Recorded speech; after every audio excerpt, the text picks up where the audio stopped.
أهلا بيكم في حدوتة جديدة من حواديت الغيط. زمان كانوا بيقولوا اللي بيزرع بيحصد، بس دلوقتي السؤال الأهم هو اللي بيزرع فعلا بيكسب ولا بيعمل محصول كبير وبيخسر؟ ده هيبقى عنوان حلقة النهاردة إن شاء الله من حواديت الغيط. لأن في ناس كتير فاكرة إن نجاح الزراعة هو إن أنا أحط سماد كويس أو أروي كويس أو يبقى عندي صنف محترم، لكن ممكن أعمل كل ده وفي الآخر أنا بخسر. ضيف النهارده هيبقى المهندس والأستاذ إبراهيم صلاح اللي هو شغلته الأرقام. نورت حواديت الغيط. ازيك يا باشمهندس معاذ؟ إيه الاخبار؟ ومبسوط ان انا معاك النهارده في حواديت الغيط. قبل ما أتكلم معاك كده يا عم إبراهيم، هقول لك حكاية حصلت معايا. ماشي، اتفضل. كان واحد صاحبي كان زارع محصول فراولة. ماشي. ماشي. الدنيا كانت معاه تمام، يعني أول شهر أنت إيه الأخبار؟ الدنيا بتكسب، أنا مية مية. بعديها عرف منين ان هو عدى. بيكسب؟ هو اللي كان بيقول لي هو كده، اللي بيقول فقلت يعني، له هو الله معتقد يرزقك. كده يعني. قلت له الله ماشي. يرزقك. جالي بعديها بشهرين فقال لي الدنيا ايه، خسرت. امم فبسأله يعني المحصول كان قليل، عندك كان في حاجة غلط او في في بتاع مشكله في السوق الانتاجيه وحش؟ مثلا، قال لي لا، ده الدنيا ايه، تمام. فهنا يعني بقول بدأت افكر ان ممكن فعلا حد يبقى خسران وهو مش عارف ان هو بيخسر اصلا. طبعا في. امم. انا مثلا ممكن اعتمد ان انا كسبت من اني انتجت كميه كبيره، فاقول ان انا انتجت كميه كبيره اذا انا بعت كويس، اذا انا كده كسبت. بس في الحقيقه الآفة اللي هتاكل ارباحك وتاكل مكاسبك هي ان انت عندك ادارتك للتكاليف سيئه. امم.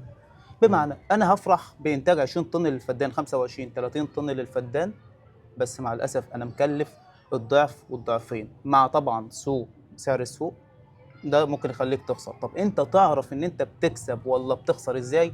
امم. ده من خلال ان انت هتوفر تكاليفك.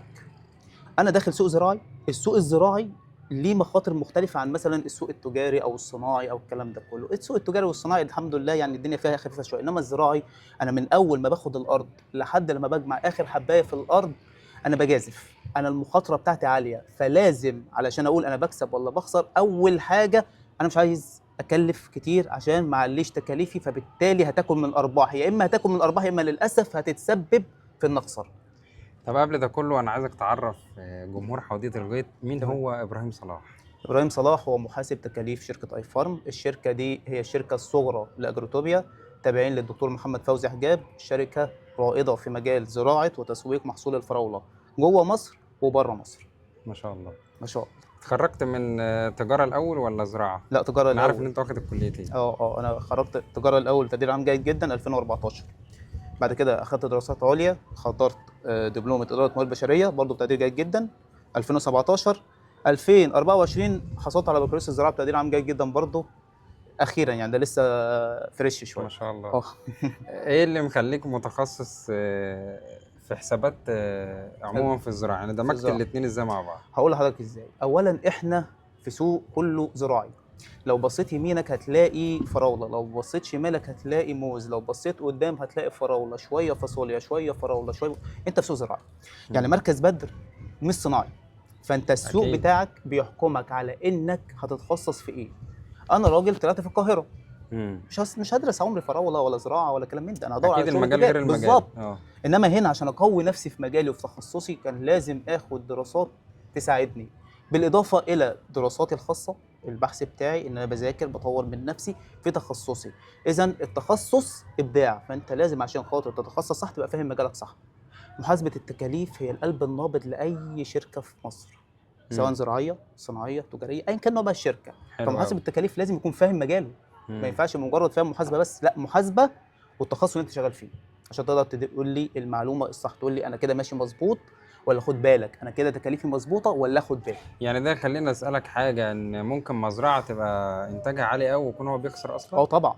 طبعا، لان العامل الاساسي مش في الكميه وبس، انا الكميه ده مؤشر انتاجيه. يعني مؤشر انتاجيه يعني انا عايز اعرف ان الارض دي معدل انتاجها كام، فهتوقع لها مم. اسعار بيع كام، ارباح كام، الموضوع ده. لكن انا عشان اقول ان انا انتجت كميه معينه فانا كده كسبت، لا، انا لازم اول حاجه ابص عليها تكاليفي. طب هشتغل تكاليف ازاي؟ مم. اول حاجه في تكاليف اساسيه خارجه عن ارادتي، زي مثلا ايجار ارض، زي مثلا انت هتحط الشبكه، لكن هلعب في المبيدات والاسمده. مم. يعني مثلا انا دلوقتي عشان اشتغل لازم ابقى عارف ان المبيدات في منها علاجي ووقائي. حلو. لو انا راجل شغال كويس مم. بحط مبيداتي بشكل كويس، بامن نفسي كويس، مش هصرف كتير. مش هيجي لي المرض من الاول. بالظبط. اه. طب اسمتي، هشوف اسمتي اللي انا بصرفها والعائد بتاعها على الانتاجيه. لو انا صرفت سمات كبير وانتاجيه قليله يبقى انا كده ما كسبتش، مم. ما حولتليش. ما انا لازم، انا بغذي الارض باكلها مام زي البيبي، زي اي حاجه في الدنيا لازم حلو. تكبر. مم. طب ما كبرتش، ما ادتنيش انتاج، يبقى انا كده ما كسبتش. العماله بتاعتي، انا لو مش عارف احدد انا ارضي محتاجه كل يوم كام عامل، سواء كان خدمه طب تعالى أرض. نبسط الموضوع خالص. تعالى انت نبسط الموضوع. قاعد مثلا مع حد دلوقتي، امم دخلت له مزرعته، اه والراجل دوت جاب المحاسب ماشي. ابراهيم صلاح. اول حاجه هتبص عليها هتقول له ايه يعني؟ هبص على الدوره المستنديه بتاعته، لو مظبوطه يبقى هو الراجل ده شغال يعني ايه مظبوط. دوره مستنديه؟ يعني دوره مستنديه، هشوف بالنسبه له دلوقتي فواتير الشراء بتاعته، هشوف اذون الاستلام، اذون الصرف، عنده مخازن ولا لا، سايبها سداح مداح وورقه وبنلم فيها الدنيا، يبقى كده خلاص الدنيا ديت معكوكه. هرجع ابص على السيستم بتاعه، هل هو عنده اصلا سيستم؟ هل باني سيستم سواء كان اكسل او اي ار بي سيستم عادي؟ طب هو شغال بطريقه منظمه ولا حسابات ملخبطه ويلا بقى ان شاء الله على الله ان شاء الله كده نشوف بكره ايه اللي هيحصل. مم. طيب لو هو ماشي كده ليها سكه، ولو هو ماشي كده ليها سكه ثانيه. حلو.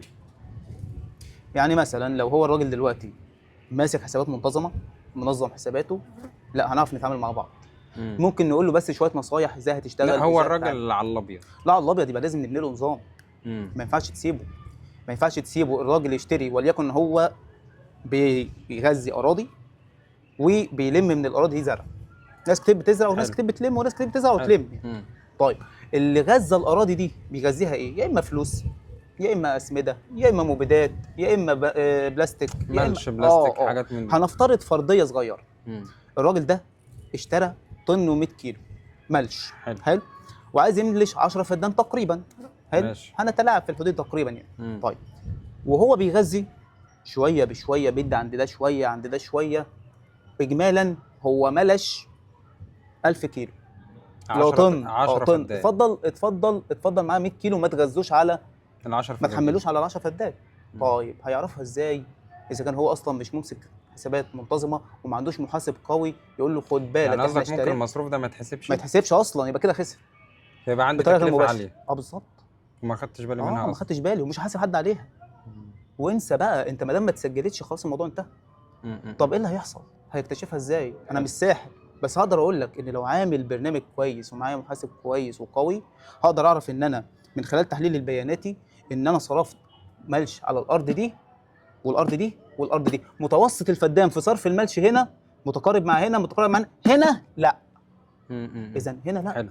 اعرف ايه ان في خلل، فابدا اراجع.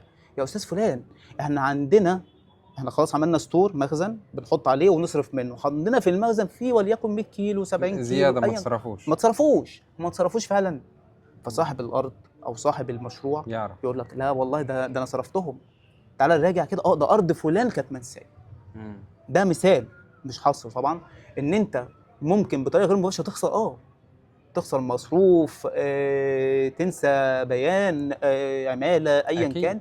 اللي هيتنسي لا، الراجل اللي وراك القوي ده اللي عامل لك نظام يذكره ويعرفه ويقول له خد بالك من كل تفصيله، هيقول لك خد بالك. هيقول لك تنسيق. ده حصل. بالظبط. طب اكتر حاجه لما انت دخلت كده المزارع كان اكتر بند بيتنسي ايه هو؟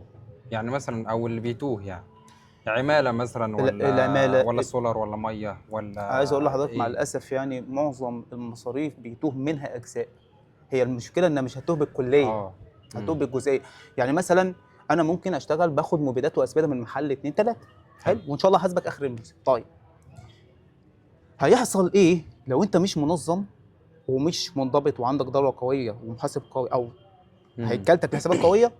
فاتوره ممكن تتحمل عليك بالغلط او تتكرر عليك بالغلط، او دفعه انت دفعتها وارد طبعا. لازم يكون انت مدرك لحساباتك، لان في الاخر خالص لما تقعد تصفي مع المحل ده ان شاء الله هتدفع فلوس مش بتاعتك.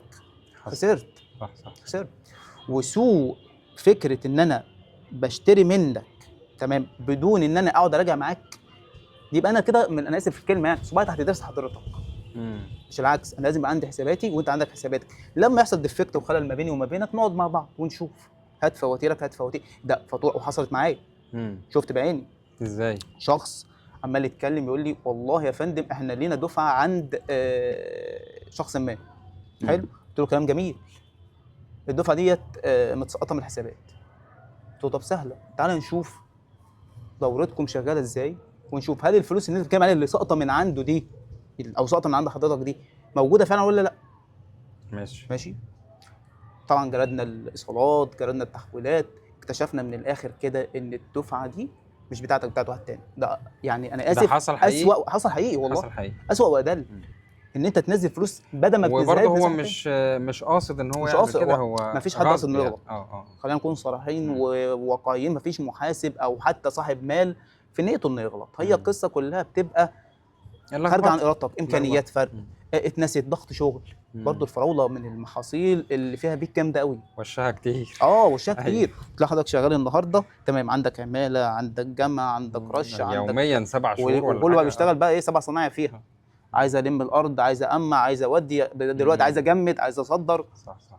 فانت حضرتك دلوقتي لو قدرت فعلا تدير حساباتك صح، هتقعد مع الراجل ده يا فندم، لا انت مغلطني في الحساب من قبل ما قبل ما هو اللي يقول لك. يعني انت مش هتستنى اللي قدامك يقول لك والله خد بالك انت في فرق بيني وبينك.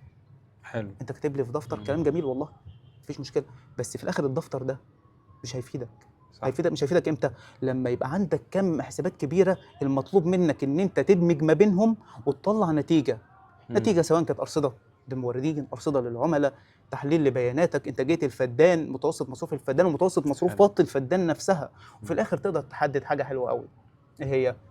الارض دي اعلى كفاءه ولا اقل كفاءه من دي؟ ازاي؟ هيطلع واحد يقول لك يا باشا ولا اي حاجه، دي بتجيب 100 طن، انا اسف في الكلمه، حته الارض دي جابت 100 طن وحته الارض دي جابت 80، يبقى دي احسن. لا غلط طبعا. انا اعرف الانتاج الكفاءه من ان انا اشوف تكاليفي على انتاجيتي، اشوف الاخر الرقم هيطلع كام، الكيلو كلف كام. طب كيلو ده هيديني حته برضو، في ناس اتفضل. مزارعين بيعرفوا فعلا الكيلو بيكلف كام ولا هي مش كله، كله صح؟ بالبركه. بالبركه. بالبركه، اللهم الى بعض الناس القلائل يعني، ويعني ممكن تقول لو مساحه صغنطوطه فدان اتنين، لكن اكبر يعني من هو كده بيلعب على التوتال كله، انا مثلا زرعت كذا فكسبت هو كذا للاسف وخلاص. للاسف معظم المتابع بيعمل ايه بقى؟ يقول لك انا صرفت كذا، جبت كذا، يبقى هو عملت كذا زي الفل. يبقى انا كده كسبان. بس اقول لك على حاجه، طب لو انت معاك شريك هتيجي تصرف معاه كده؟ غلط. ليه غلط؟ هو انت صرفت فعلا، حلو. احنا هنصرف مع بعض شراكه اهو، بس واحنا بنشتري مش كل اللي صرفناه على الارض. يا عم ازاي؟ ده انا شاري مبيدات بقد كده. لا ازاي؟ وضح لنا. اوضح لك حاجه بسيطه خالص. حلو. انا اشتريت وليكن مبيدات واسمده للارض.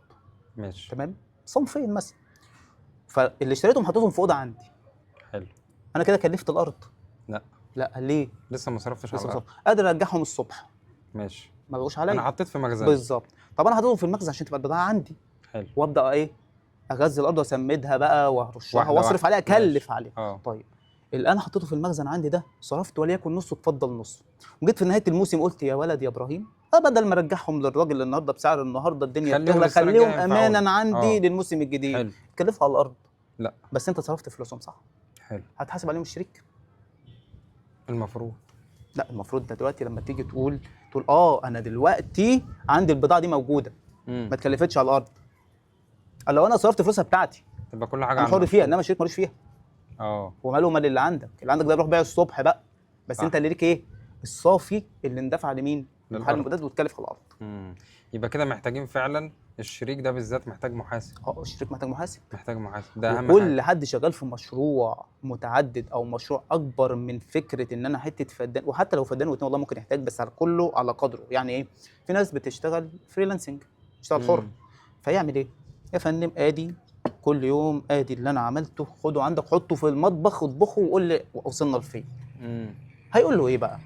لو محاسب قوي هيقول له يا باشا هات، تمام، خد بالك يا حاج محمد، انت صرفت مبيدات كتير النهارده، انت اعلى من غيرك. ليه؟ لان طبيعه اللي اشتغل انت المجال ممكن تحسبها يوم بيوم. طبعا كل فتره انت عندك امراض النهارده موجوده، بكره في امراض موجوده، بعد في امراض موجوده، زي تغذيه النبات. انت النهارده بتاكل تبدا تحصد، وبالتالي انت تعرف تحسبها، تعرف تحسبها ازاي، او تعرف تبقى عارف معدلاتك ازاي، ان في منطق للمعدلات. تمام، يا اما اصناف يا اما كميات يا اما فلوس. حلو. ترجمها زي ما هتترجمها، وكل ما تكون فاهم اكتر كل ما تبقى عارف ده مش وقته.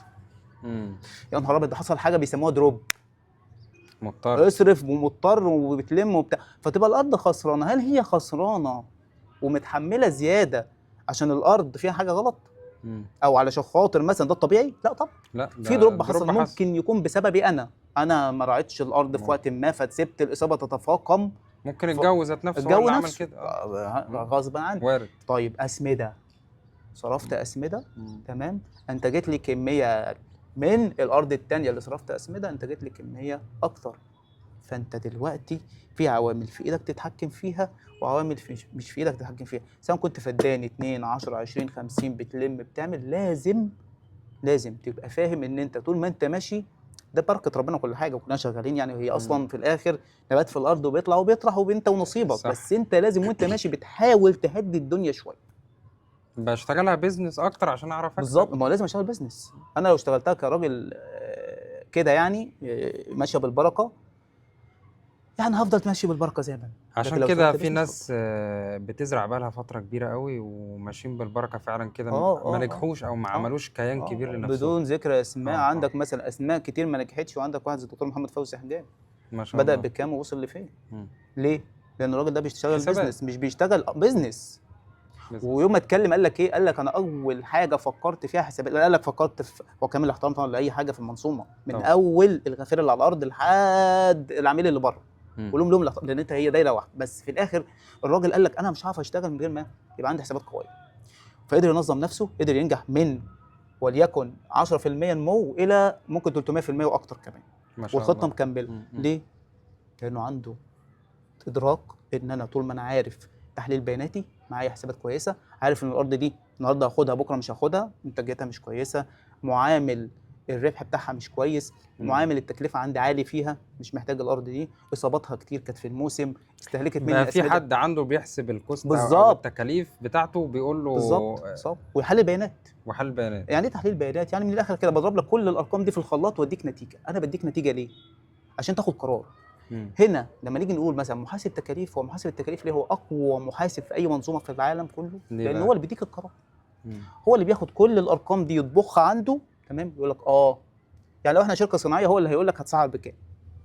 ده بجد؟ يعني مثلا لو احنا في التجميد شغالين تكاليف اهو، حتى لو انا صاحب الشركه انت تقول لي انت هقول لك هتسعر بكام. هقول لك على الاقل خالص دلوقتي يا باشا انت تكلفتك للمنتج بتاعك جنيه، حلو، بيع بجنيه وشيلين بقى، ماليش فيه. ولا في نسبه ارباح معينه انت هو طبيعي ان انت بتبقى منتظر نسبه ارباح معينه، نسبه معينه هتنتظرها. لكن احنا في السوق مثلا السنه دي ما كانش احسن حاجه، صح؟ في الفراوله مثلا. في الفراوله، احنا بنتكلم عن الفراوله، ما كانش احسن حاجه. وبالتالي انت دلوقتي عندك الفاينل كلاينت اللي بره، العميل النهائي اللي بره دلوقتي طالب منك وليكن هيتعاقد معاك على حاجه. حلو. تحديد السعر ده لو انا مش معايا تكاليفي ومش قادر ابقى ملم بكل التكلفه، هحدد غلط، ممكن ابيع له بخساره وابقى فرحان. هضرب اي رقم، انا مش عارف بقى انا كلفت كام. لكن عشان معاه اداره ماليه قويه ومعاه حسابات قويه قادر يقول لك لا انا هسعر بده حتى لو ربحي فيه مش كويس، بس انا عارف ان انا ما عملتش ركود للمخزن بتاعي. المخزون بتاعي قاعد راقد في للاسف. زي انت عندنا مصر دلوقتي فراوله راقده فيها. فانت دلوقتي الراجل بيشغل دماغه انه ازاي يجيب عروض كويسه، ازاي يجيب اسعار كويسه، ازاي يشتغل. طيب لما نيجي نتكلم بقى على الفلاح البسيط او الراجل المورد البسيط اللي بيشتغل مع 10 فدان 20 فدان 30 فدان، بيلم زي ما بيلم، ويشتغل ان هو بياخد بضاعه من السوق وينزلها للاراضي ويلم على حسها. حلو. ده لو معهوش محاسب كويس هيتوه وسط الارقام الكتيره. أكيد. زي مثلا لو انت جبت دلوقتي راجل فلاح بسيط او راجل مورد بسيط بيلم من كذا ارض وبيروح يأمع في كذا مفرشين ولا 3. ماشي. لو هو مش قادر يتغذى بمعلومه زي معلومه نسبه الفقد والهالك والاهدار، هيفضل شغال مع مكان مش هقول اي حاجه غير ان هو جوده تأمينه غلط، مش حلو. فانت هيحط يعني حاجه شماعه كده تشيل.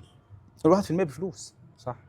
1% بفلوس. يعني كده اللي انا فهمته من كلامك ان انا عندي بنود كتير انا بصرف فيها بالظبط، كمزارع بقى او مورد او في كل بند بيحصل فيه فقد وانا مش واخد بالي منه، فبيجمع كل ده حصل رقم كبير جدا، ده اسمه مصروف. كان ممكن اكسبه. اسمه مصروف. يعني اسمه ايه؟ يعني اسمه ماينس، يعني اسمه سالب، يعني اسمه انك بتخسر.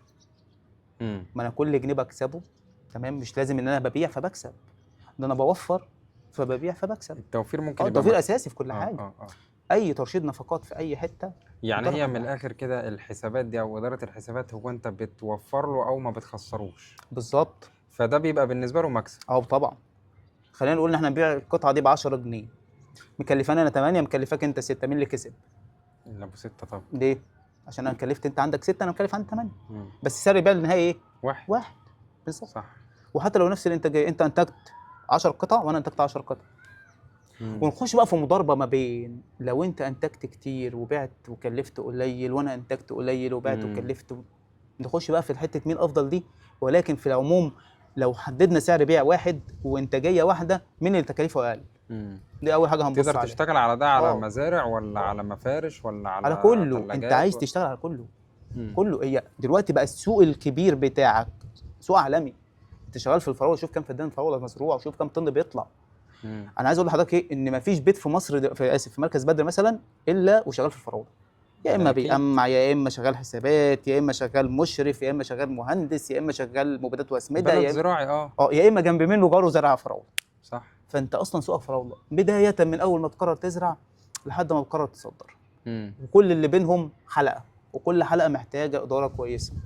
ممكن حد يعمل سيستم ويشتغل على كله، وممكن كل قطعه تشتغل على لوحدها برضه، على حسب وضع الشخص اللي شغال والبيزنس مان اللي شغال. ما هو في الاخر انت راجل بتشتغل، انت خلاص دخلت سوق العمل تمام، وبتحط لنفسك براند لنفسك في السوق. انا مثلا حلو. راجل بشتغل، فمش عايز مثلا اخد من الفلان ده زرع واروح ابيعه لك على انه خالي مبيد نوت ديتكتد ولا خايف مبيد، صح؟ بتحصل. ماشي. انت ممكن تقدر تبني له نظام يحمي له المبيدات والاسمده المبيدات اللي بترش، البيت شويه اللي بترش في الارض. مم. تقول له امتى تجمع امتى ما تجمعش، وتجيب تاريخ القطعه دي اترش فيها لا ايه. طب احكي لي الحته دي بالتفصيل، يعني بص. ايه هتعمل له البي اتش بتاعه وتظبط له الموضوع ده؟ هقول لك ده اصلا صديق ليا طلب مني ملف، قال لي بص انا عايز الم ده حقيقي فراوله. حصل؟ حصل قال لي انا عايز الم فراوله تمام، ماشي.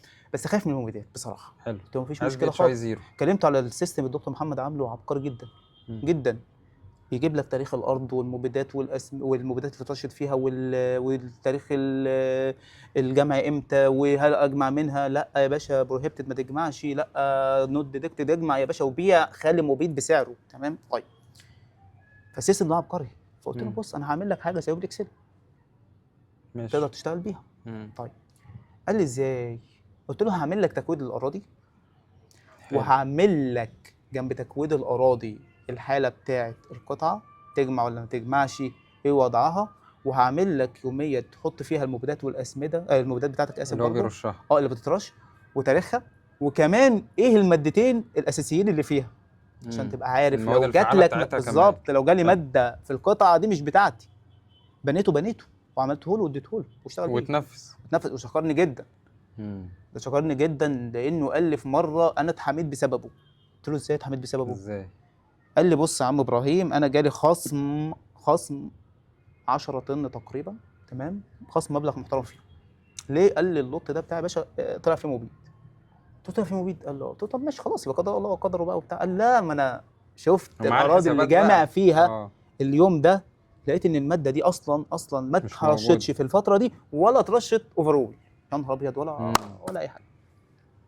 فقلت لهم يا جماعه اهو، واقنعتهم بالمنظر ده، طبعت بي دي اف صح. وبعته لهم واقنعتهم، قلت لهم انا ما رشيتش المركب ده عندي ولا الماده الفعاله دي نزلت ارضي. واي حد شغال في راوله لازم يعمل كده، لازم يبقى حامي ارضه، مش مجرد انا برش النهارده ويجي النهارده يقول لك حد انت طب عندك ما احنا مبيد. عايزين نعمم حته البي اتش دي على كل فلاحين مركز بدر. لازم يبقى عندك ده لازم نابع من جواك كده، ان انا عشان اشتغل لازم يبقى عندي اداره قويه، حسابات قويه، اداره قويه زي موضوع البيتش اي. انا بحمي ايه؟ بحمي الارض بتاعتي من يجي لي مبيد مثلا من حد، او ان انا اروح اجمع عند حد والمفروض ما اجمعش عنده. ما ممكن تبقى غلطتي مش غلطه بالظبط. المصنع اللي راح يحلل. ما انا ما اروحش احط في النهارده في الارض مبيد واروح مثلا ايه المفروض اقعد استنى 3 ايام اروح بعد بكره اجمع. اصل يا باشا اجمعها انزلها محل مصر، الشعب المصري بياكل عادي، بس ما ايه ما تطلعهاش تصدير. لا وبعدين انا بحمي نفسي كمان، ان مثلا ممكن يجي لي واحد انا مثلا كفلاح او زارع، واحد المورد يجي يقول لي ده انت مثلا عندك والله طبعا رجعت والكلمات يا باشا، خد كلمات بقى، خد خصم زي ما انت عايز تقول بالظبط. فانا هاجي اقول لك لا تعالى هوريك اهو الوضع 1 حصل والله. تعالى يا باشا اتفضل، انا عندي السيستم بتاعي بيقول 1 2 3. حمى نفسه ما ممكن يكون المعمل غلطان فانت لازم تحمي نفسك، لانك لو انت ما حميتش نفسك هو مش غلطان. طب يلا نلعب لعبه. صح ولا غلط؟ بيقول لك الانتاج العالي معناه مكسب؟ لا طبعا خالص. لا خالص، لان زي ما قلت لحضرتك كده مش معنى اني بنتج كتير او ببيع كتير اني بكسب. انا ممكن ابيع كتير بس خسران. التكاليف عندي عاليه. آه. هي برضو ان اللي بيبيع كتير بيكسب كتير. برضه لا، اللي بيكلف اقل هو اللي بيكسب كتير. انا ممكن احقق صافي ربح من كميه اقل اعلى من صافي ربح من كميه اكتر. ليه؟ عشان مكلف زي ما قلت لحضرتك 6 جنيه ولا 8 جنيه. النموذج ده انا بدل ما اكلف القطعه دي 8 جنيه كلفتها 6 جنيه، فبالتالي انا اللي كسبت اكتر. وممكن كمان في العموم انا اللي كسبت اكتر. يعني ممكن ما يبقاش نفس القطعه اللي انت بايعها اهو، بس كسبان اكتر لان معدل ربحيتي اعلى منك 40%، انت 20%. برنامج الاكسل اللي انت بتتكلم عليه على طول للمحاسبين بس ولا لاي حد؟ لا، هو لاي حد، لان زي ما احنا اتكلمنا دلوقتي احنا قلنا ان احنا ممكن نعمل نظام سيطره، مش شرط بقى بي اتش اي، سيطره على اي حاجه.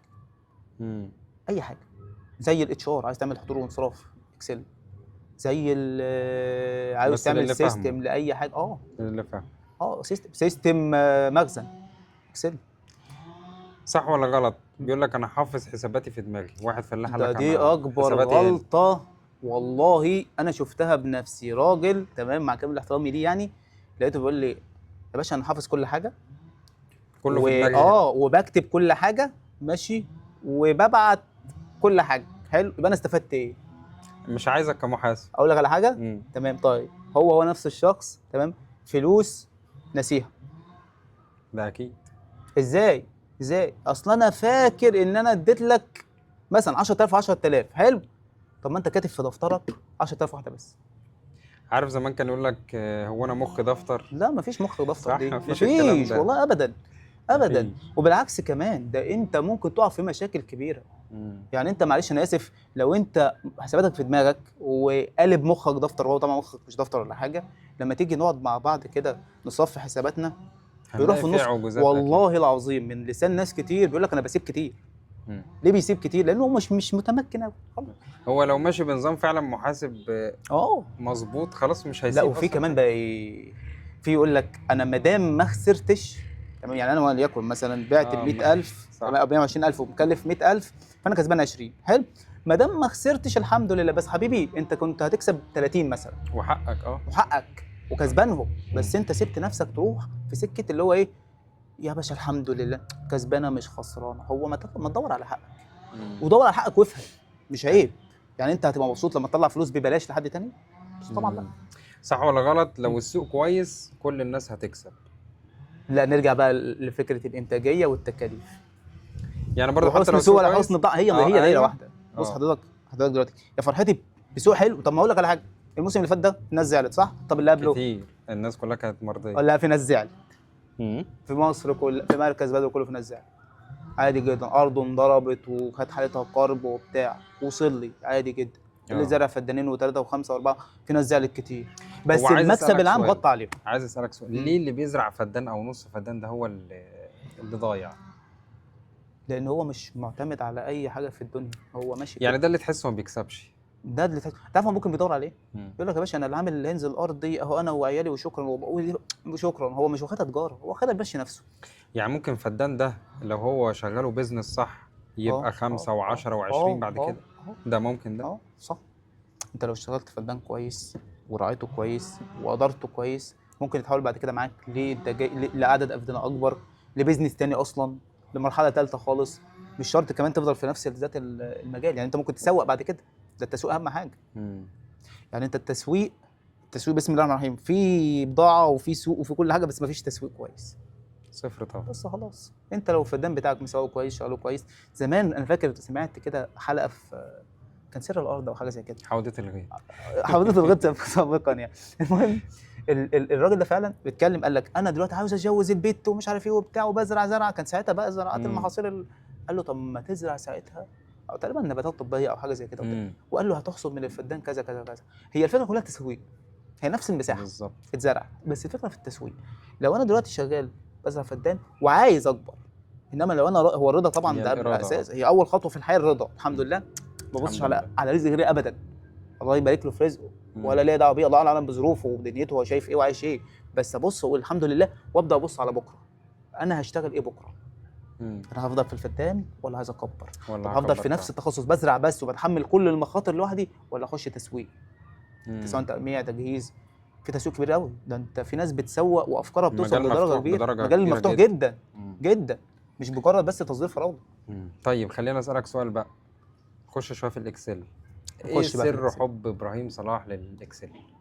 انه ايدك ورجلك وعينك وبطنك وقلبك ومخك وكل حاجه موجوده فيه، انت تعرف تعمل بيه اي حاجه. زي ما قلت لحضرتك دلوقتي، اقوى او افضل ملف عملته بالنسبه لي انا قراراتي الشخصيه ان هو البي اتش اي. طيب بي اتش اي مش حسابات، هو سيطره، وسيطره مم. قويه. يعني حتى اللغه اللي اتكلمت فيها معاه كبيره شويه ومعقده شويه، بس حلو.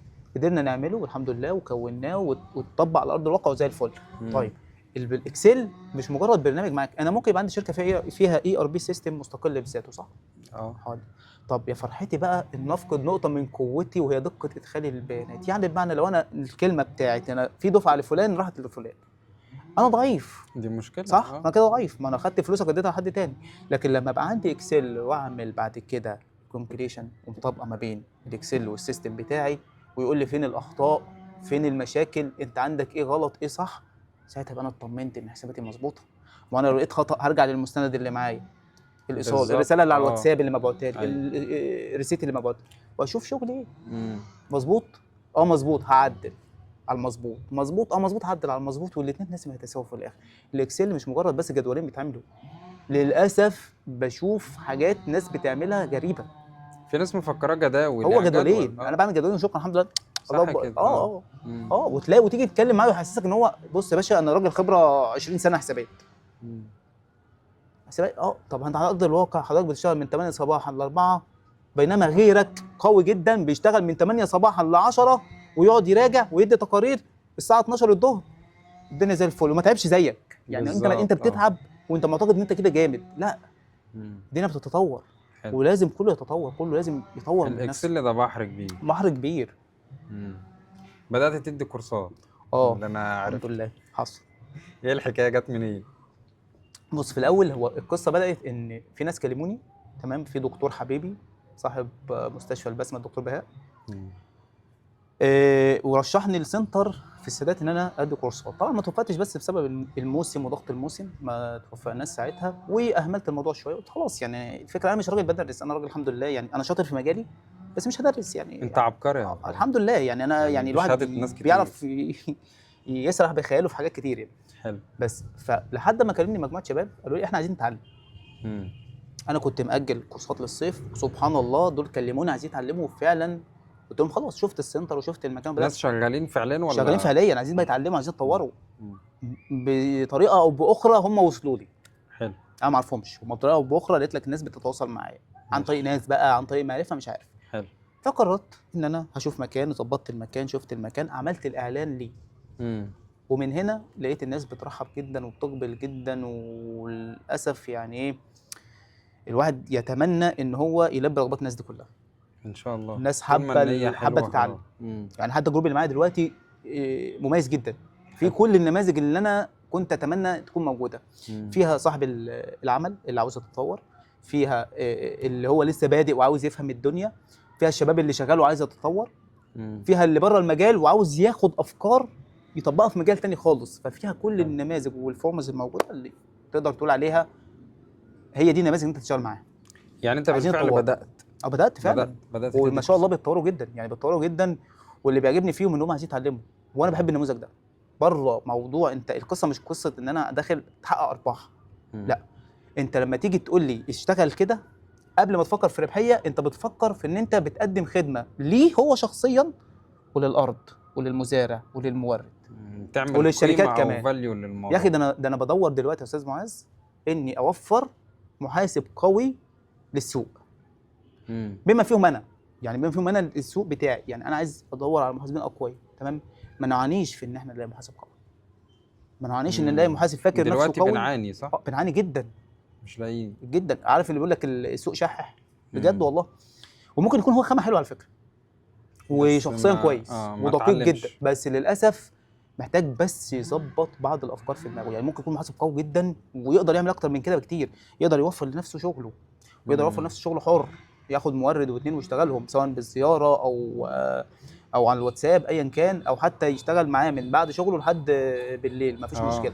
لكنه مش هيقدر يعمل كده لانه مش قادر يلم كل الداتا ويشتغل كل الحسابات ويراجع ويغذي بكل المعلومات. لكن لو قادر يدير حساباته صح ويشتغل صح ويبني نظامه اللي يغذي بيه الناس دي، يقدر ياخد مورد واثنين وثلاثه ويغذيهم، مش هيهمل فيهم، ويعيد على نفسه هو بعد كده بعائد كويس. لان الموسم الفراوله ده الموسم بتاعنا كلنا، سواء محاسبين، مهندسين، مبيدات، بالظبط، اسمده، بيشغل الدنيا كلها. شغل الدنيا كلها. الفراوله تشتغل كله يا اخي، ده انت بيقول لك هجوز البيت على الفراوله. حصل. فاهمني؟ في فراوله في شغل. عشان كده عملنا الكورس ده والناس استجابت. كورساتك وفي ناس اونلاين ولا؟ في شركه مكلماني صاحبها يعني شخص اتعرفت عليه، شخص محترم خالص، عاوز ياخد كورس اونلاين هو والاستاف بتاعه. تمام.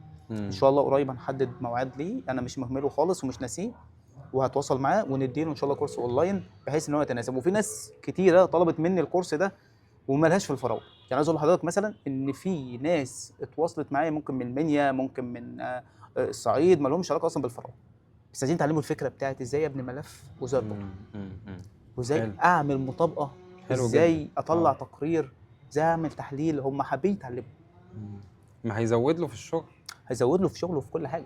الموضوع الافق بتاعه واسع. يعني انا عشان يعني زي الرسام بالظبط، عايز يرسم لوحه النهارده، ممكن ترسم الشمس، ممكن ترسم منظر طبيعي، ممكن مجالك مفتوح، ممكن ترسم لعيب كوره، فانت الرسم مفتوح مجاله. كذلك الاكسل، التصميم انت حضرتك بتصمم مفتوح مجالك فيه، انت تقدر تصمم اي حاجه، حساباتك، بياناتك، عايز تعمل نظام لمكانك، هو برنامج سهل وبسيط بس عاوز تشتغله صح. علشان كده احنا ما بنيجي نشتغل بطريقه حلوه قوي.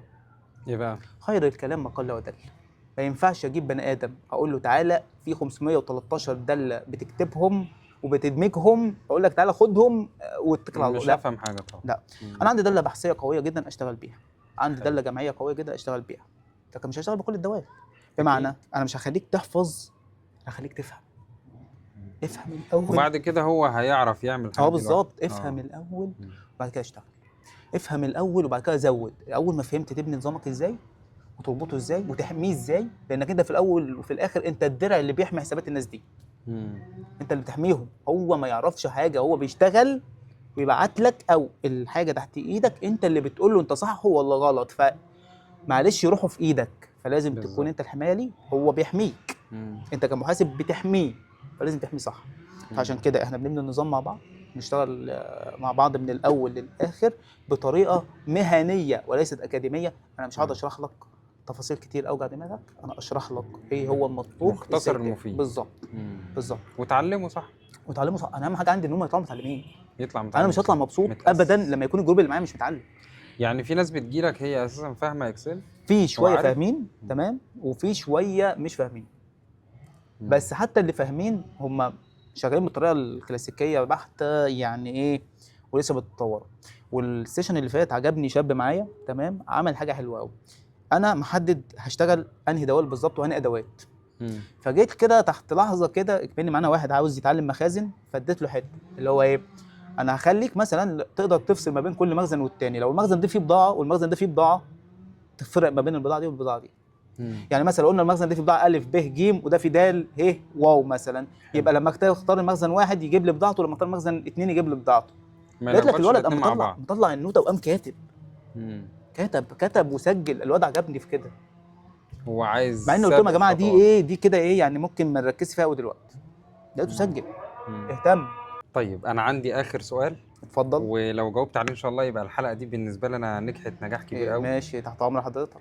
لو قدامك دلوقتي كل اصحاب مزارع الفراوله في مصر وهتقول لهم نصيحه واحده، هتقول لهم ايه؟ نصيحه واحده، ما تبخلش ابدا في جوده المحاسب بتاعك، ما تبخلش ابدا في جوده الاداري بتاعك، ما تبخلش ابدا في جوده هتضر عليك فلوس بعد كده، وهتضر عليك ارباح بعد كده، وهتوفر لك وهتنظم لك شغلك وهتريحك.